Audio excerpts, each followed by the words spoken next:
오늘은 오순절 후 6번째 주일입니다. 이 시간 우리 모두 하나님 앞에 예배 드리시겠습니다.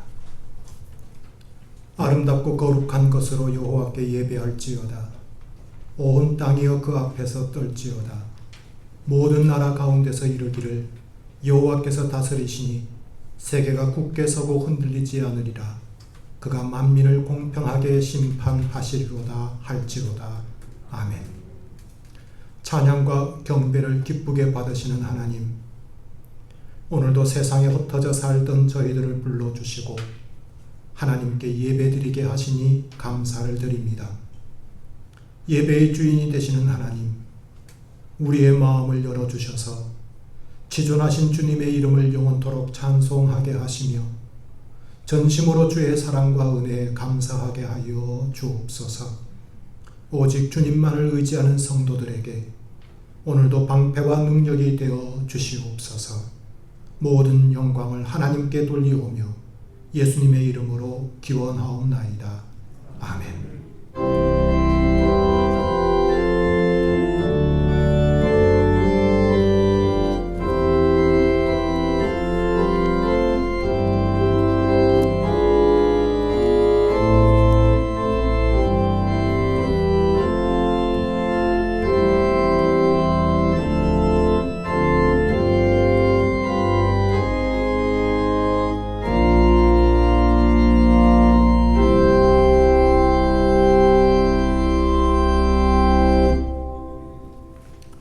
자리에서 일어나셔서 찬송가 31장 부르시겠습니다.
높으신 권세를 찬양 찬양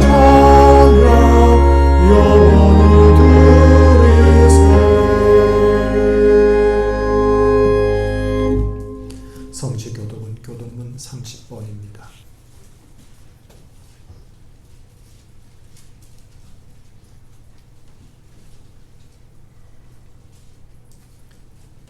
하나님은 우리에게 은혜를 베푸사 복을 주시고 그의 얼굴 빛을 우리에게 비추사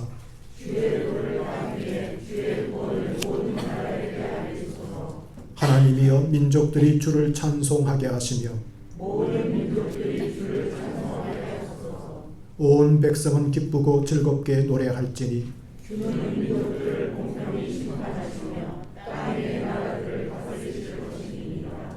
하나님이여 민족들이 주를 찬송하게 하시며 모든 민족으로 주를 찬송하게 하소서.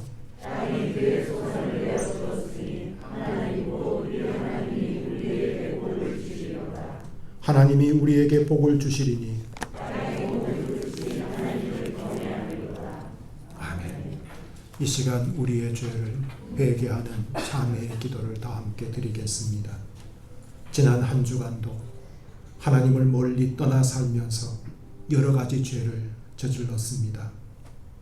우리를 선하고 의로운 길로 인도하시려는 주님의 음성에 귀를 막고 내 욕망을 따라 음침한 길로 다녔습니다. 이웃과의 관계에서 내 죄는 용서받기 바라면서도 다른 사람의 허물을 용납하지 않았습니다. 말과 행실이 믿는 자답지 못하여 하나님의 영광을 가리우기도 하였습니다. 이 시간 우리의 죄를 회개하는 참회의 기도를 다 함께 침묵 가운데 드리시겠습니다.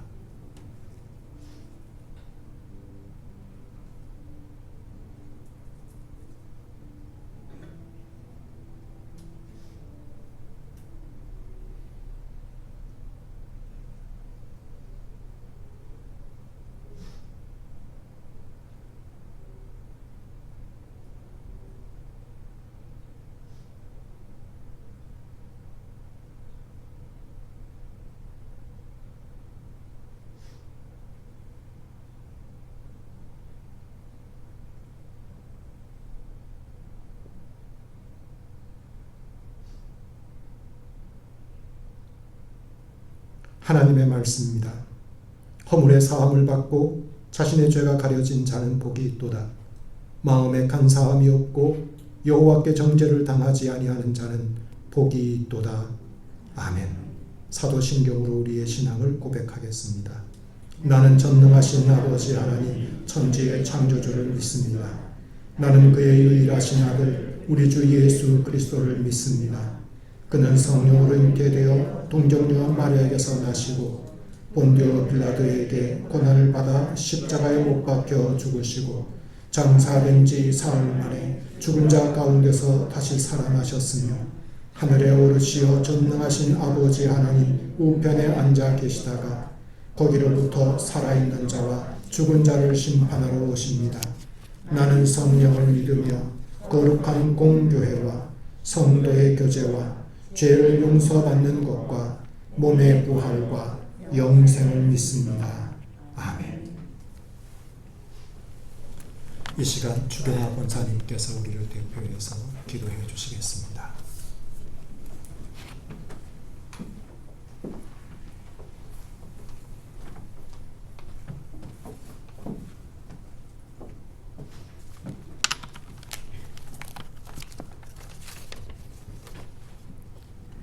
우리에게 영원한 삶을 허락해 주시고 언제나 우리의 인생길을 지켜주시는 하나님 아버지께 감사와 찬양을 드립니다. 오늘도 우리를 하나님 손으로 불러주시고 세상이 알지 못하는 하나님과의 거룩한 만남을 허락해 주신 것을 감사드리오니 이 예배를 기쁘게 받아 주옵소서. 하나님, 어느덧 한 해의 절반이 지나고 있습니다.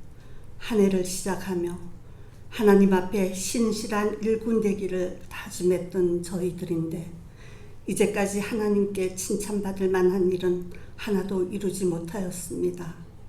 하나님 말씀대로 순종하지 못하였고 기도 생활과 경건한 삶도 힘쓰지 못하였습니다. 그럴듯한 핑계만을 생각할 뿐 하나님이 진정 기뻐하신 일에 헌신하지 못하였고 나눔과 배려와 사랑을 베풀기에는 인색한 저희들이었습니다.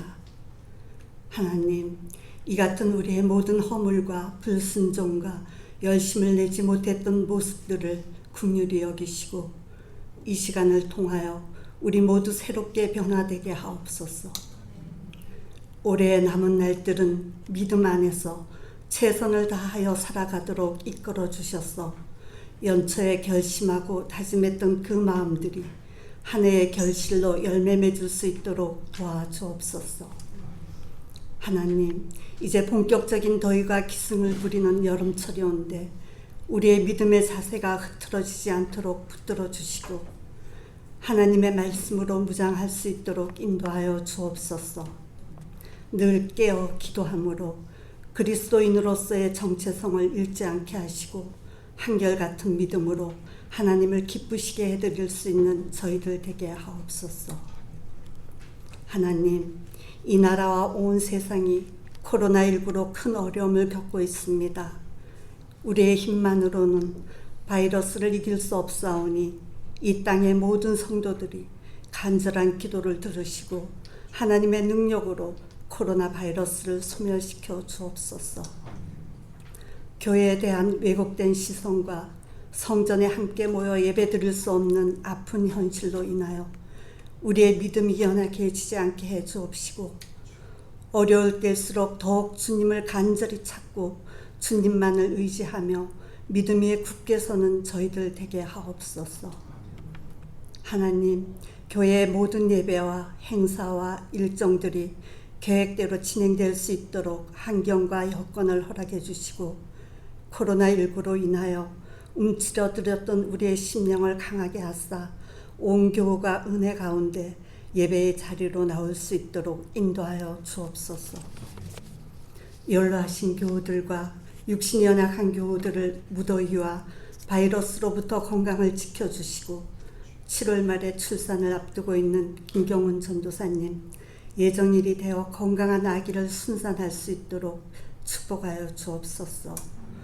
해외에 있는 교우들과 군복무 중인 자녀와 학업 중에 있는 자녀들을 하나님의 은혜의 날개 아래 품어주시고 이 어려운 시기에 대학 입시를 준비하는 수험생들을 특별하신 은총으로 붙들어 주셔서 하나님께서 주시는 지혜와 명철로 최선을 다하여 준비하게 하옵소서.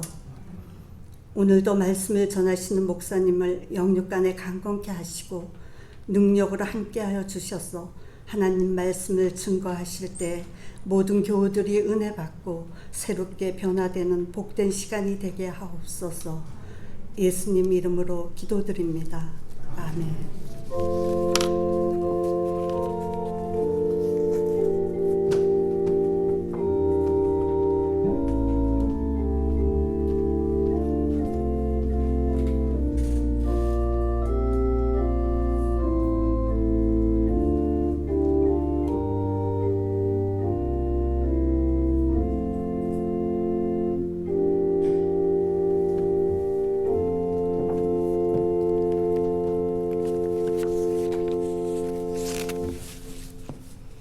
오늘 우리에게 주시는 하나님의 말씀은 요한복음 6장 66절로부터 71절까지의 말씀입니다.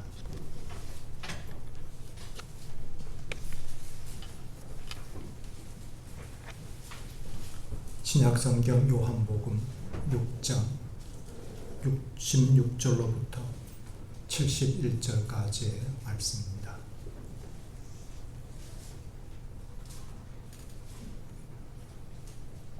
찾으신 줄 알고 제가 하나님의 말씀을 봉독하겠습니다. 그때부터 그의 제자 중에서 많은 사람이 떠나가고 다시 그와 함께 다니지 아니하더라. 예수께서 12 제자에게 이르시되 너희도 가려느냐? 시몬 베드로가 대답하되 주여 영생의 말씀이 주께 있사오니 우리가 누구에게로 가오리이까? 우리가 주는 하나님의 거룩하신 자이신 줄 믿고 알았사옵나이다. 예수께서 대답하시되 내가 너희 12를 택하지 아니하였느냐? 그러나 너희 중에 한 사람은 마귀니라 하시니 이 말씀은 가롯 시몬의 아들 유다를 가리키시니라. 그는 12 중에 하나로 예수를 팔자로라. 아멘.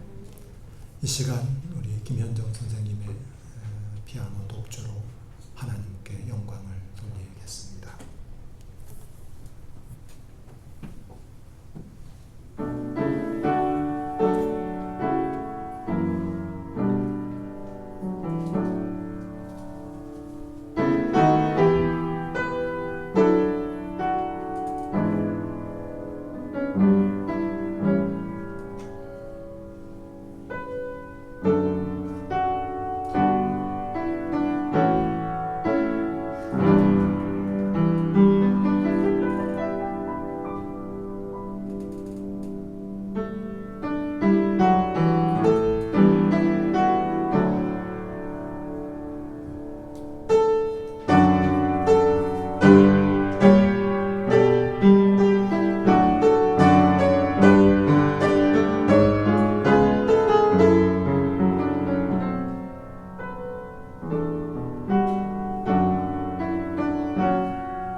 예전 일입니다.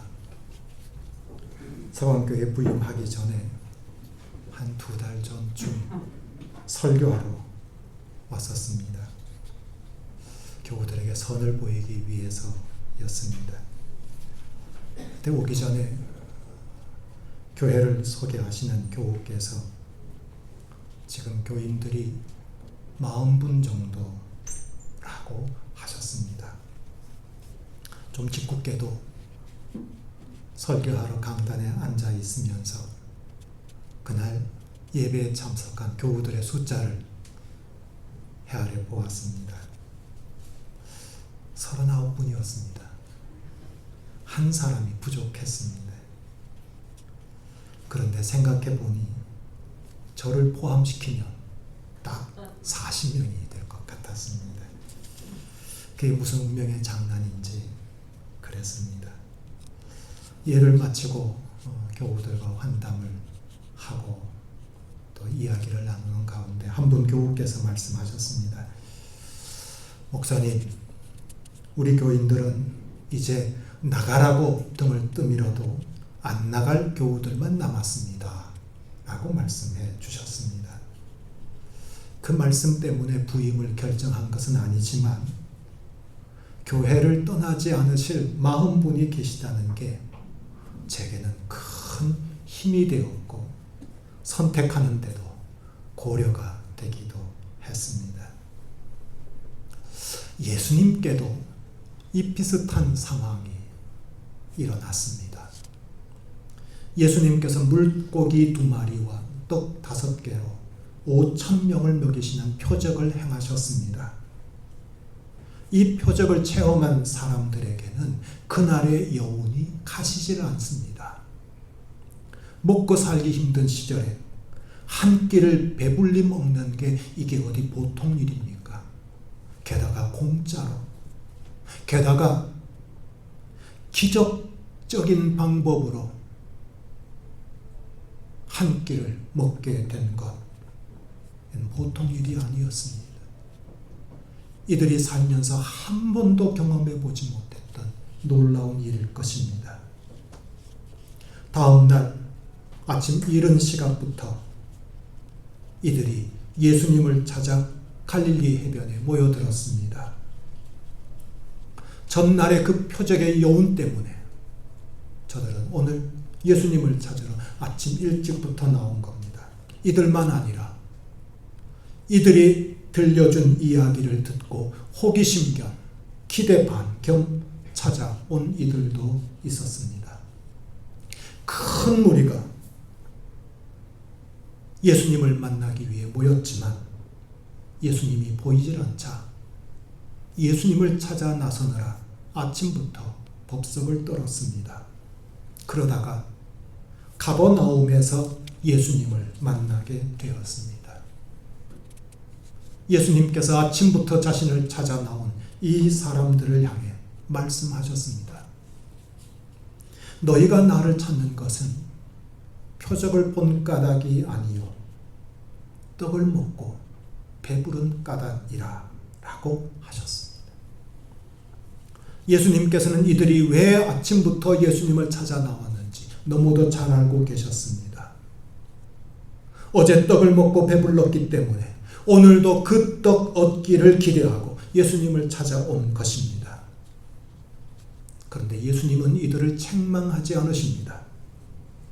대신 어제 먹었지만 오늘 다시 줄이게 되는 썩을 양식만 있는 것이 아니라면서 이제는 영생하도록 있는 양식이 있다고 하는 것을 소개해 주셨습니다. 그들이 어제 먹었던 썩을 양식, 한 끼 지나면 다시 배고파져서 먹어야 할 썩을 양식이 아니라 영생하도록 있는 양식도 있다는 것을 말씀해 주시고 이어지는 말씀에서 예수님은 자신이 생명의 떡이고 자신을 먹고 마시는 자는 영원한 생명을 얻게 된다고 말씀해 주셨습니다. 나를 믿는 자는 영원한 생명을 얻게 된다. 예수님께서 말씀해 주신 겁니다. 예수님의 제법 긴 설교가 끝났을 때 무리들의 반응은 뜻밖이었습니다. 싸늘하기 짝이 없었습니다. 떡 먹기를 기대하고 찾아왔는데 떡 주실 생각은 하지 않고 자신들이 생각하기에는 뜬구름 잡는 이야기만 잔뜩 하신 것에 이들은 심드렁했을 겁니다. 그들의 반응이 이랬습니다. 제자 중 여럿이 듣고 말하되 이 말씀은 어렵도다. 누가 들을 수 있느냐 한데. 여기 제자는 12제자를 말하는 것은 아닙니다. 그렇다고 지금 모여든 모든 무리를 말하는 것도 아닙니다. 이날 떡을 기대하고 찾아온 무리들 중에는 오병이어의 표적 이전부터 예수님을 쫓아다니고 예수님 가시는 곳에 따라왔던 사람들이 있었습니다. 아마 이들을 제자라고 부른 것 같습니다. 그런데 이 사람들, 예수님을 그동안 따라다녔던 이 사람들이 예수님의 말씀은 어렵다라고 반응한 겁니다. 이들이 이런 반응을 보였는데 다른 무리들은 어떠했겠습니까? 그저 오로지 떡만을 기대하고 왔던 사람들, 그들의 반응도 마찬가지였을 것이라고 충분히 짐작합니다. 그런데 이 반응이 제법 심각한 결과를 초래합니다. 단지 예수님의 말씀이 어렵다고만 하는 것이 아니라 이들이 행동으로 옮기는데 그 행동, 그 반응이 오늘 본문 66절에 소개됩니다. 그때부터 그의 제자 중에서 많은 사람이 떠나가고 다시 그와 함께 다니지 아니하더라. 오병이어의 표적 재현을 기대하고 예수님께 왔던 이들이 투덜거리며 떠납니다. 무리들은 그렇다 치고 예수님을 지금까지 따라다니고 있던 제자들, 그들도 예수님의 이 말씀은 어렵도다 라고 하며 그들도 예수님 곁을 떠나갔습니다. 그들이 예수님의 말씀 어렵다고 투덜거릴 때 예수님께서 이렇게 말씀하신 적이 있습니다. 이 일이, 이 말이 너희에게 걸림이 되었느냐? 라고 반문하신 적이 있습니다. 그들은 말씀이 어렵다고 불평했지만 엄밀하게 말하면 예수님의 말씀이 그들에게 걸림이 되었다고 예수님은 말씀하시는 겁니다. 걸림이란 무엇입니까? 불편하게 만드는 겁니다. 그것 때문에 넘어지게 만드는 게 걸림입니다. 예수님을 따라다녔기 때문에 제자라고 불려진 사람들입니다. 이들은 나름 기대를 품고 예수님을 따랐을 겁니다. 그런데 예수님의 말씀이 그들의 기대와 다르자 그들이 불편했던 겁니다. 예수님의 말씀이 자신들의 기대와는 사뭇 다른 것이 확인되어지자 저들은 불편했을 뿐만 아니라 예수님의 그 말씀은 어렵고 실천 못하겠고 따를 수 없다라고 생각한 겁니다. 자신들의 기대를 포기하는 대신 그들은 예수님 따르기를 포기하고 마는 겁니다. 제자라고 불려지기는 했지만 무리들과 다를 바가 하나도 없는 모습이었습니다. 이들이 원하는 바는 한 가지였습니다. 떡이었습니다. 양식이었습니다. 배부름이었습니다. 육신의 만족이었습니다. 잘 먹고 잘 사는 것, 그것이 저들이 원하고 기대하는 바였습니다. 그들이 사는 목적도 거기에 있었습니다. 예수님을 따랐습니다. 예수님을 따른 목적도 거기에 있었습니다. 예수님을 따르면 잘 먹고 잘 살 줄 안 겁니다. 예수님을 따라다니면 먹는 것은 걱정하지 않을 줄 안 겁니다. 예수님을 따라다니면 자신들의 만족을 추구하며 실현될 줄 알았던 겁니다. 예수님을 따라다니면 행복할 줄 안 겁니다. 그런데 예수님의 관심은 다른 데 있었습니다. 예수님의 관심은 저들이 떡을 먹고 배부르게 하는 게 아니라 영생을 주는 것이 예수님의 관심이시라고 하는 것을 저들이 이제 확실하게 알게 된 겁니다. 그래서 떠난 겁니다. 예수님을 따라다녔다가 자신들이 원하는 것 얻을 수가 없다 생각했기 때문에 예수님을 떠난 것이었습니다. 순식간에 벌어진 일입니다.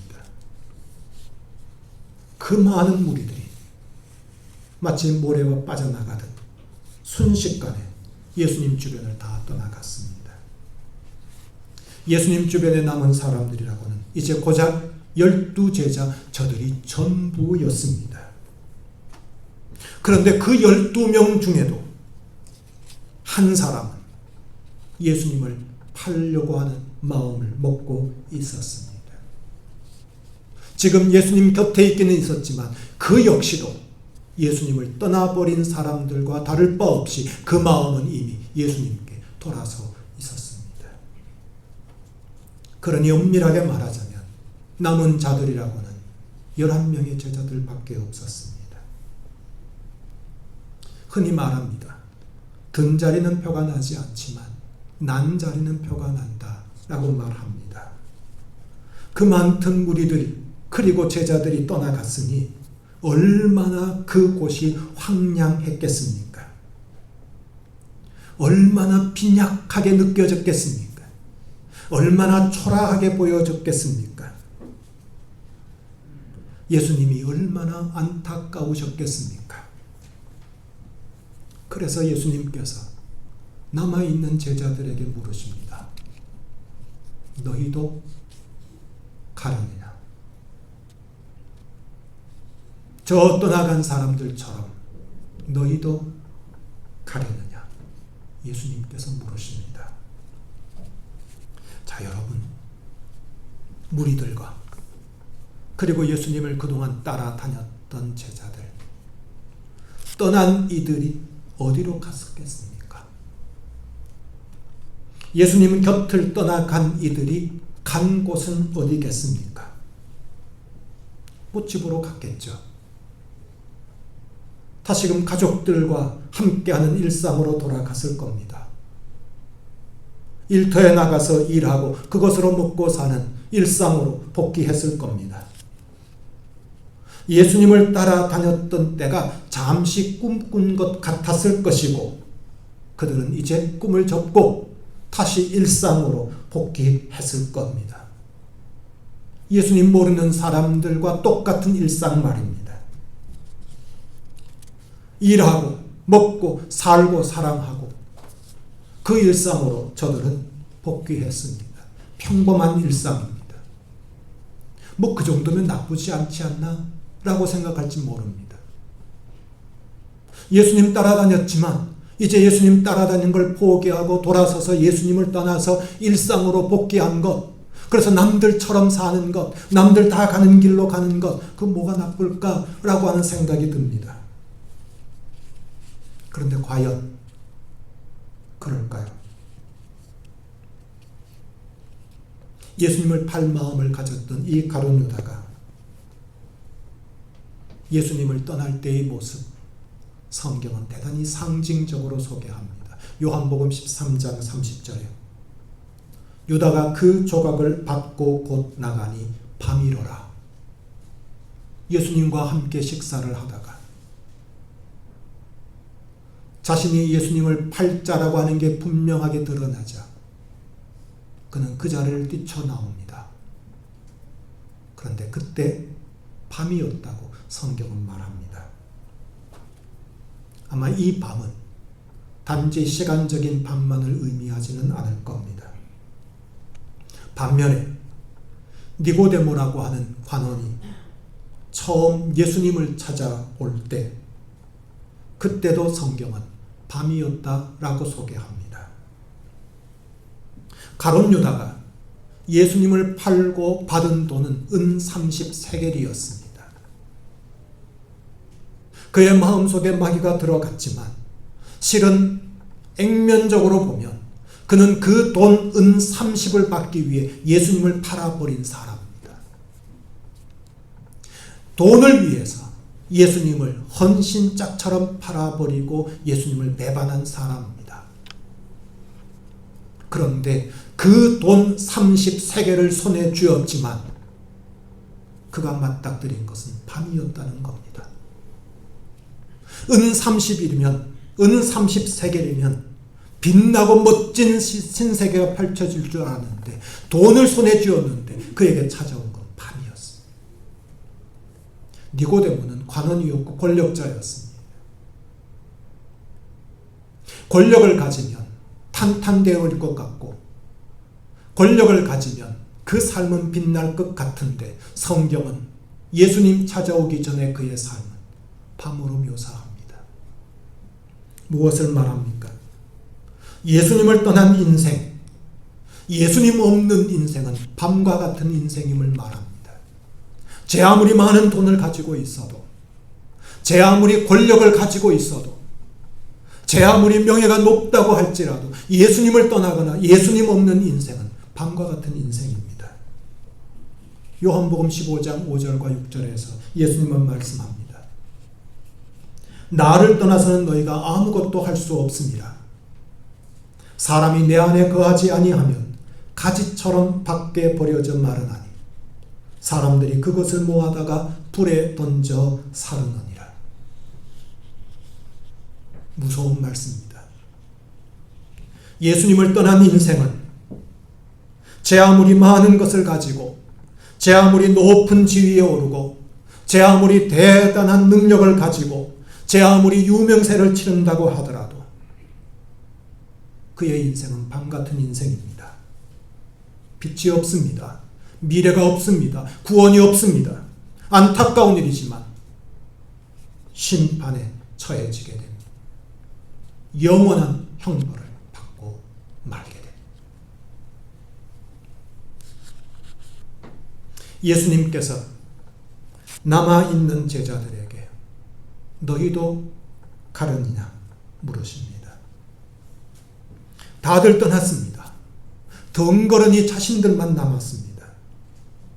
제자들 마음에는 혹 흔들림은 없었을까요? 그 많은 무리들이 다 떠나갈 때 제자들에게는 일말의 동요가 없었을까요? 아마 있었을 겁니다. 아마 그들 마음속에도 파문이 일었을 겁니다. 아, 우리도 남들처럼 가야 되는 것 아니야? 괜히 우리가 남아있다가 우리가 무슨 손해를 보고 예수님 따라다니다가 우리가 아무것도 얻지 못하면 어떻게 되어지지? 저 많은 무리들이 다 떠나가는데 우리도 같이 따라가야 하는 것 아닌가? 아마 그런 동료들이 일어났음지 해 보입니다. 예수님께서 저들의 마음을 아마 아시고 이 질문하지 않았을까 싶습니다. 너희도 가려느냐? 저 무리들이 나를 떠나서 떠나는데 너희도 가려고 하느냐? 사실 제자들이 예수님을 따를 때 그들이 결심한 바가 있었습니다. 마태복음 16장 25절에서 이에 예수께서 제자들에게 이르시되 누구든지 나를 따라오려거든 자기를 부인하고 자기 십자가를 지고 나를 따를 것이니라 라고 하셨습니다. 제자들은 그렇게 제자가 된 사람들입니다. 자기를 부인하고 예수님 따른 사람입니다. 자기를 부인하고 예수님 따른다는 게 뭡니까? 자기보다 예수님을 우선하기로 한 것입니다. 내 만족보다 예수님의 만족이 우선이고 내 기쁨보다 예수님의 기쁨이 우선이고 내 소원보다 예수님의 뜻이 우선이기로 결단한 사람들이 바로 이 사람들이 제자입니다. 내 만족, 내 행복보다 하나님의 영광이 주님의 영광이 우선되기로 결단한 사람들입니다. 그래서 예수님 따라 나선 겁니다. 그래서 제자라고 불려졌고 지금까지도 제자 노릇하고 있는 겁니다. 그런 이 제자들에게 예수님께서 너희도 가려느냐라고 물으신 것은 어쩌면 너희들 지금도 그 결단이 유효하냐? 너희들 나를 따를 때 너희 자신보다도 나를 우선하겠다고 결단했던 그 결단이 지금도 여전한가? 여전히 유효한가? 라고 물으시는 질문이라고 할 수 있다는 겁니다. 그렇게 보면 이 질문은 예수님의 제자들만이 아니라 오늘 우리에게도 물으시는 질문이라고 할 수 있습니다. 예수를 믿는다고 하는 우리에게 물으시는 질문입니다. 사실 많은 믿는 자들 중에 예수님을 믿으면 복 받는다고 생각해서 믿기로 작정한 사람들이 있습니다. 예수님 믿으면 만사형통할 것이라고 기대합니다. 예수님 믿으면 아무런 건강의 문제도 없고 예수님 믿으면 코로나에도 걸리지 않고 예수님 믿으면 실패란 전혀 있을 수가 없다고 생각하는 사람들이 있습니다. 그런데 믿어도 별로 달라지는 것이 없습니다. 열심히 기도하고 믿는데도 살림은 쪼들립니다. 자식은 엇나갑니다. 낭패 보는 일이 쌓입니다. 어렵고 힘든 일을 만납니다. 그럴 때마다 많은 신앙인들이 흔들립니다. 시험에 들고요. 믿음은 요동칩니다. 교회 생활이 시큰둥해지고 신앙생활에서 멀어지게 될 수입니다. 우리에게도 그런 경험이 있지 않습니까? 얼마 전 투자자들이 막대한 피해를 보게 된 라임 사태라는 것이 불거졌었습니다. 피해자들에게 말할 수 없는 금전적인 피해를 입힌 금융 사기 사건입니다. 이 라임 사태로 구속된 회장이 신앙인이었다라고 하는 보도가 신문마다 소개되었습니다. 게다가 그 사람이 독실한 신앙인이라고 하면서 그 예를 소개했습니다. 보도에 의하면 카지노에서 밤새도록 도박을 하다가도 새벽 기도의 시간이면 새벽 기도를 다녀왔다고 합니다. 룸살롱에서 밤새도록 술을 마시다가도 새벽 시간이면 새벽 기도회를 다녀왔다고 합니다. 그러면서 기사는 독실한 신앙인이었다라고 소개합니다. 이해가 가지 않았습니다. 이해가 가지 않았습니다. 새벽 기도 열심히 다니면 독실한 신앙인이라고 할 수 있는가? 그런데 다른 일간지에 그에 대한 기사가 소개된 게 있었습니다. 국민일보입니다. 그 기사에서는 그가 그 몇 해 전에 교회를 다니다가 되는 일이 하나도 없다. 더 큰 하나님을 찾겠다라고 하면서 서울의 한 대형 교회로 교회를 옮겼다고 하는 기사가 실렸습니다. 교회를 옮긴 이유가 되는 일이 하나도 없기 때문이고 대형 교회로 옮긴 이유가 더 큰 하나님을 찾기 위해서였다고 하는 것. 그 기사를 보면서 생각했습니다. 과연 그분이 신앙인이 맞는가? 과연 신앙인이라고 할 수 있는가 싶었습니다. 떡을 먹는 것, 배불리 먹는 것, 돈을 많이 버는 것, 잘 사는 것, 권력을 얻는 것, 남들 부러워하는 삶을 사는 게 목적이고 하나님은 그저 그 목적을 이루기 위한 수단쯤으로 삼고 사는 것, 이게 신앙인의 모습일 수 있을까? 이것이 과연 신앙일까? 이것은 신앙의 이탈이자 신앙의 타락이라고 밖에는 할 수 없습니다. 그런데 이 일이 그 한 사람만의 이야기이겠습니까? 실은 믿음을 가졌다고 하는 우리들 가운데 돈이 삶의 목적이고 자식이 목적이 되고 성공이 목적이 되고 내 만족, 내 행복, 내 자아 실현이 목적이 되고 그 목적을 위해 사는 사람들이 너무도 많지 않습니까? 우리도 믿지 않는 사람들과 다를 바 없는 길을 가고 다를 바 없는 목적을 가지고 살아가면서 그저 하나님은, 그저 예수님은 그 목적을 이루기 위한 수단쯤으로 삼고 사는 모습들. 우리의 모습이기도 하고 우리 주변에서 흔히 보는 모습이기도 합니다. 사실 우리는 자주 흔들립니다. 사실 우리는 이 같은 유혹 앞에서 우리 마음도 동요하기 일쑤입니다. 믿음으로 산다고 하는데 현실적인 어려움이 찾아오면 우리의 신앙에 회의가 들기도 하고 우리의 마음에 남들 부러워하는 마음으로 흔들리기도 합니다. 그런 우리에게 예수님은 질문하고 계십니다. 너희도 가려느냐? 너희도 가려느냐? 자, 여러분, 우리 스스로가 본질적으로 던져야 될 질문이 있습니다. 예수님의 이 질문에 뭐라고 대답하시겠습니까? 아니, 우리가 무엇 때문에 예수님을 따르고 있습니까? 무엇 때문에 우리가 예수님을 믿고 있습니까? 무엇 때문에 우리가 이 더운 여름철에 이 자리에 나와 있습니까? 무엇 때문에 사십니까? 예수님이 너희도 가르느냐? 라고 물으실 때 베드로가 대답합니다. 흥미로운 것은 복음서에 의하면 베드로는 대답 참 잘하는 제자입니다. 예수님께서 무슨 질문을 하실 때마다 제일 먼저 손을 들고 저요 저요 하고 대답한 제자가 베드로입니다. 근데 흥미롭게도 그의 대답은 언제나 주님의 마음에 합당한 그런 대답을 들려준 그런 제자이기도 합니다.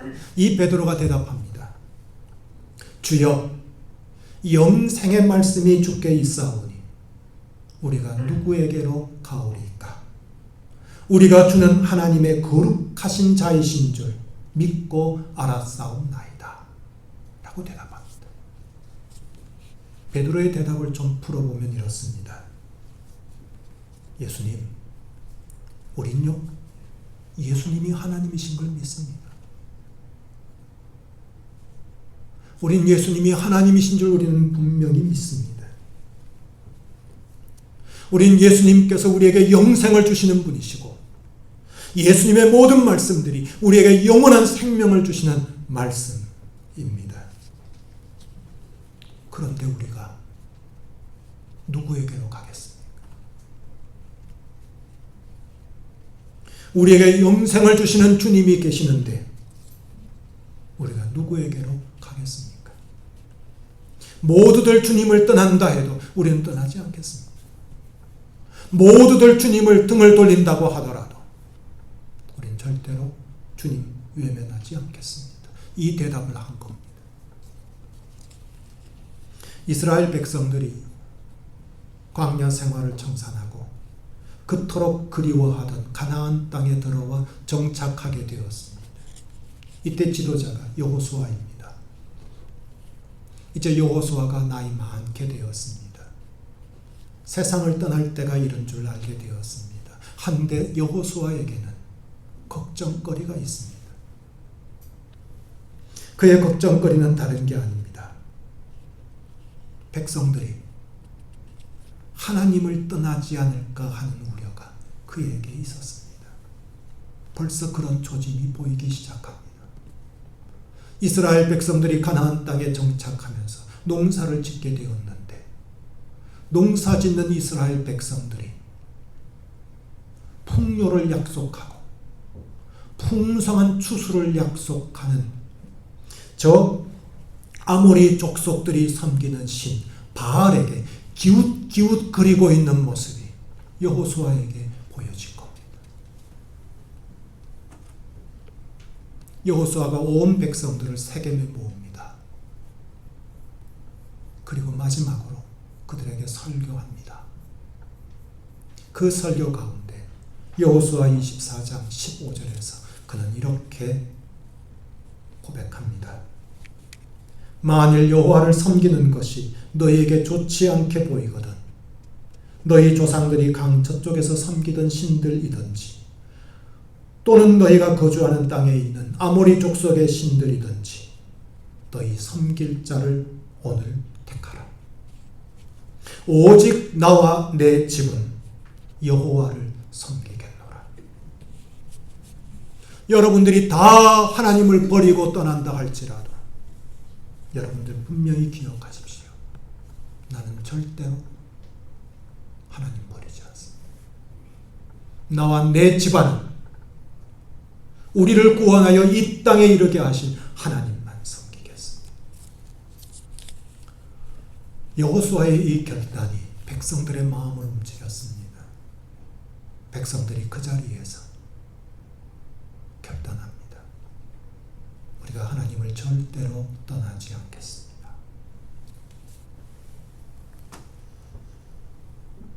우리가 주님을 떠나지 않아야 할 이유가 무엇입니까? 모든 게 잘 되면 좋으련만 그렇지 않더라도 우리가 주님을 떠나지 말아야 할 이유가 뭡니까? 이를테면 경제적으로 어렵고 건강에 적신호가 켜지고 주변 사람들에게 무시를 당하기도 하고 되는 일이 하나도 없고, 그럼에도 불구하고 예수님을 떠나지 않는 이유가 무엇입니까? 주변 사람들 곁눈질하지 않고 대세에 휩쓸리지 않고 예수님을 끝까지 따라야 할 이유가 무엇입니까? 요한복음 14장 6절에서 예수님 말씀합니다. 예수께서 이르시되 내가 곧 길이요 진리요 생명이니 나로 말미암지 않고는 아버지께로 올 자가 없느니라. 예수님만이 인생의 참 길이시고 예수님만이 참 진리가 되시고 예수님만이 참 생명이 되십니다. 예수님만이 나의 구원자가 되시고 예수님만이 나에게 영원한 생명을 주시는 생명의 수여자이고 예수님만이 나를 아버지의 나라로 인도하시고 예수님만이 나를 하나님의 자녀로 삼으시는 유일한 분이시기 때문에 우린 예수님을 떠날 수 없습니다. 예수님을 외면할 수 없습니다. 예수님을 포기할 수 없는 겁니다. 남들처럼 살고 싶은 유혹에 직면해서 우리 마음이 흔들릴 때, 혹은 시련을 만나서 힘들고 괴로울 때, 그때 우리가 주님으로부터 떠나는 것이 아니라 오히려 주님께 더욱 가까이 나아가고 주님을 더욱 의지하고 주님을 더욱 붙들어야 하는 이유가 거기에 있습니다. 로마 제국의 기독교 박해가 한창일 때 서머나 교회 감독 폴리캅이 체포를 당합니다. 당국자는 아흔을 바라보는 고령의 감독 안타깝게 여겨서 한 가지 제안을 합니다. 가이사르, 황제가 나의 주님입니다 라고만 고백하시면, 그렇게만 말씀하시면 모든 전력 불문에 붙이겠습니다. 풀어드리겠습니다. 그 한마디만 하시면 됩니다. 손해볼 것 없지 않습니까? 그러자 폴리캅이 대답합니다. 86년간 나는 예수 그리스도의 종이었습니다. 그분은 한 번도 나를 비난하거나 실망시킨 적이 없습니다. 그런데 나의 구원자이신 유일한 왕이신 그분을 내가 어찌 모른다고 부인할 수 있겠습니까? 이 대답을 하고 형장의 이슬로 사라졌습니다. 그는 순교를 당했습니다. 하지만 그의 순교가 그의 끝은 아니었습니다. 그는 하나님 나라로 올라갔을 거고 빛나는 면류관 받았을 겁니다. 뿐만 아니라 그는 2000년 기독교 역사 가운데 가장 위대한 순교자 가운데 한 사람으로 지금까지도 추앙받고 있습니다. 사랑하는 교우 여러분, 우리는 유혹 많은 세상을 살고 있습니다. 남들처럼 가려는 유혹, 많은 사람들이 가는 그 길 따라가고 싶은 유혹을 받기도 합니다. 또한 우리에게는 시련들이 찾아옵니다. 난데없는 고난이 찾아오기도 하고 우리의 힘으로 해결할 수 없는 어려움들에 직면하기도 합니다. 그때마다 우리의 신앙은 흔들립니다. 아무리 믿음 좋다 하는 사람들도 흔들릴 수 있습니다. 그런데 그때마다 우리가 기억할 게 있습니다. 주님이 우리에게 던지시는 질문입니다. 너희도 가려느냐? 너희도 가려느냐? 이 질문을 기억하시고 이 질문에 대해 우리도 베드로처럼 주님, 영생의 말씀이 주님께 있는데 우리가 누구에게로 가겠습니까? 하겠습니까? 우리는 절대로 주님을 떠나지 않겠습니다. 주님을 끝까지 믿고 따르겠습니다. 이 대답이 저와 여러분의 대답 되시기를 바랍니다. 기도하겠습니다. 거룩하신 하나님, 떡을 먹고 배부른 까닭에 그 떡을 기대하며 찾아왔던 이들이 예수님께서 영생에 대해 말씀하실 때 기대가 꺾여진 줄 알고 예수님을 떠나가게 되었음을 보았습니다. 남아있는 제자들을 향하여 너희도 가려느냐 물었을 때 우리가 누구에게로 가오리까 대답했던 베드로의 고백이 주님, 오늘 유혹 많고 시련 때문에 신앙이 흔들리기 쉬운 삶을 살아가는 저희들의 대답이 되기를 원합니다. 영생의 말씀이 주님께 있는데 나를 구원하신 예수 그리스도이신데 나를 위하여 자기 목숨을 버려주신 예수님을 우리가 떠나 누구에게로 가겠습니까? 우리는 주님밖에 없습니다. 주님만 섬기겠습니다. 이 대답 주님 앞에 늘 대답하는 저희들 모두가 되게 하여 주시옵소서. 예수님 이름 받들어 기도드리옵나이다. 아멘. 우리 함께 찬송가 93장 부르시겠습니다.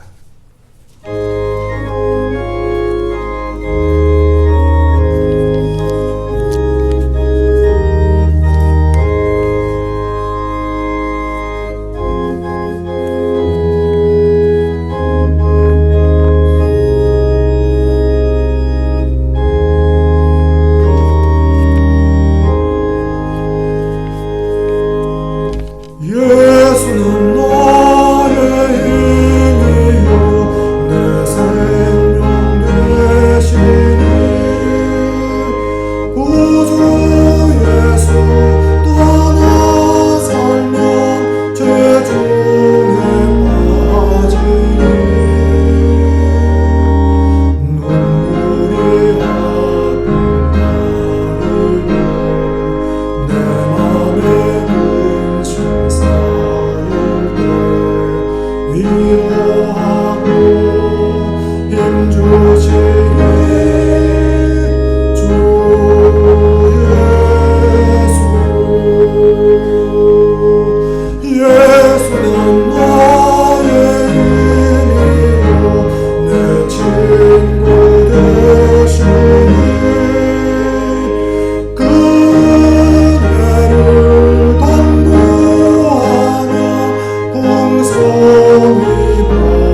오늘도 주님 앞에 나와 예배하게 하심을 감사드립니다.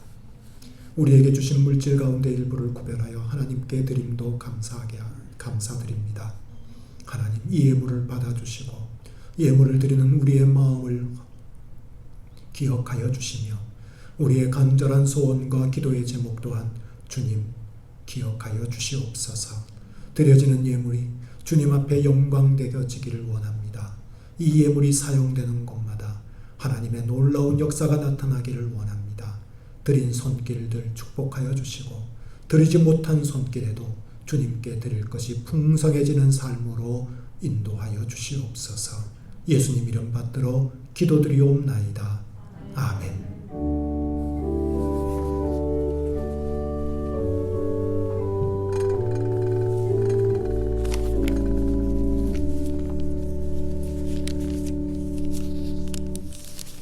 이제 다 일어나셔서 찬송가 434장 함께 부르시겠습니다.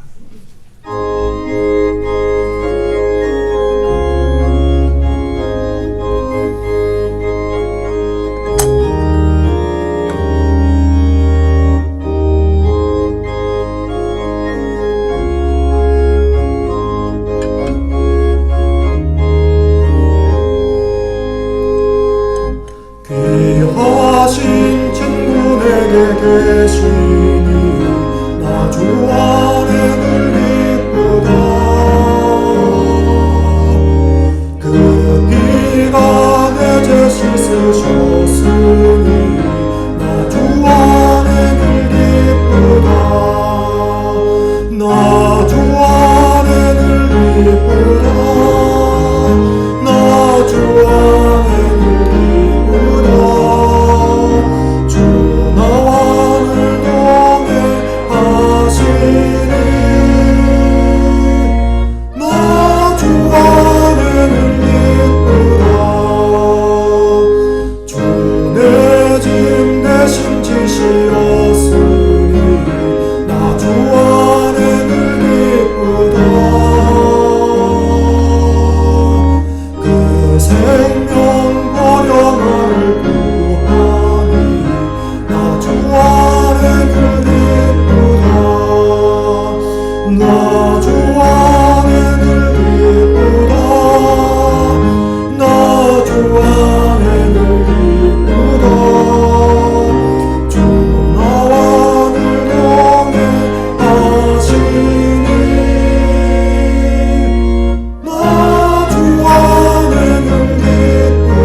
우리 주 예수 그리스도의 은혜와 하나님 아버지의 만극하신 사랑하심과 성령님의 인도하시며 교통하시는 역사가 너희도 가려느냐 주님이 물으시는 질문을 항상 마음속에 간직하고 우리가 누구에게로 가보리까?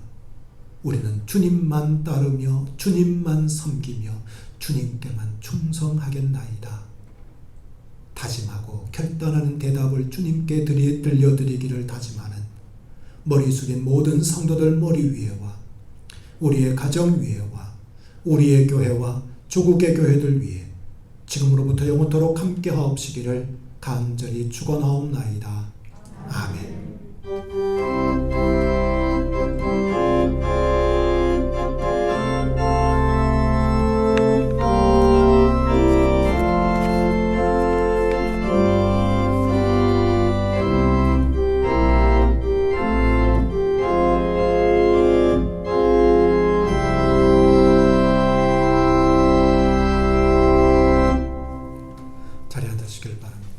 교회 소식 몇 가지 알려드리겠습니다. 오늘 우리와 함께 예배드린 교우 가운데 군 복무 중에 첫 휴가 나와서 오늘 교회에 함께 출석한 손영재 군 오늘 함께 예배드리게 되었습니다. 한번 자리에서 일어나 주시겠습니까? 박수로. 마스크로 가려져서 그렇지 완전한 이병 맞습니다. 반갑습니다. 계속해서 여러분들 우리 영재군을 위해서 기도해 주시면 감사하겠습니다. 예배를 마치는 대로 임시당회로 잠시 모이도록 하겠습니다. 지난 주간에 아마 총리께서 담화로 교회의 소모임과 행사 또 식사 제공 제안하고 또 여러 가지 이야기들을 들려주시면서 어기면 책임자는 저를 말합니다. 그리고 당사자에게 벌금을 또 물리겠다라고 하셨는데 아마 안타까운 마음에서 하셨을 거라 생각하고 있습니다. 저희 교회는 지금 방역당국에서 지침으로 내려준 지침을 잘 준행하고 있다는 것, 그래서 여러분들이 안심하셔도 된다는 것. 다만 이 더운 여름철이고 마스크를 쓰고 찬양을 부르는 것이 여간 곤혹스럽지 않다 할지라도 우리가 마스크를 쓰고 예배드리고 찬송 부르는 그것만 잘 지켜주시면 감사하겠다 생각합니다. 주일 예배는 녹화방송으로 주일에 시청할 수가 있습니다. 그리고 주종교회 청소는 1구역에서 담당해 주실 예정입니다. 이상으로 교회 소식을 마치겠습니다. 감사합니다.